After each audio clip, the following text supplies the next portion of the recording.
আসসালামু আলাইকুম আলী চাচা। ওয়ালাইকুম আসসালাম। চাচা, শীত উপলক্ষে তোমাদের নুডলস যারা খায়, এই দর্শকে কিছু বলো তাদের উপলক্ষে। এটা মানে হ্যাঁ। বর্তমানে হানি বাইসে কিন্তু অনেক শীত পড়ছে না। হ্যাঁ। এই যে বর্তমানে যে একটা শীত পড়ছে কোন শীত প্রায় অনেক বছর যাবত 16 ডিসেম্বর মাসে পালন করে হালকা গরম থাকে। হ্যাঁ। এবার এমন শীত পতাকা যারা লাগাইবে এরা কাঁপবো। আর ওটার অনুভূতিটা একটা অন্যরকম। আজকে অনেক শীত তো পড়ছে। আমরা দুইজন আজকে উপস্থিত হয়েছি একটা দিনে রেসিপি করুন নাকি হানিফ ভাই। তো প্রিয় দেশবাসী, আপনাদের উদ্দেশ্যে এতটুকু কথাই বলার থাকবো যে আপনারা যারাই শীতে থাকবেন, বাসা বাড়িতে থাকবেন না কাজে থাকবেন, একটু সচেতন থাকবেন, কারণ হানিফ ভাই ঠান্ডা মান্ডা কিন্তু অনেক। আর ছোট ছোট বাচ্চা কাচ্চা যারা অবশ্যই, ঘরে আছে এরা একটু খেয়াল রাখবেন, ঠান্ডা পানি কম লড়াইবেন।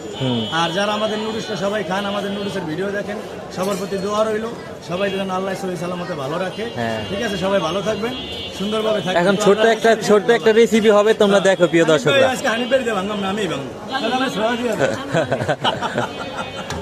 ছোটখাটো রেসিপি না চাচা?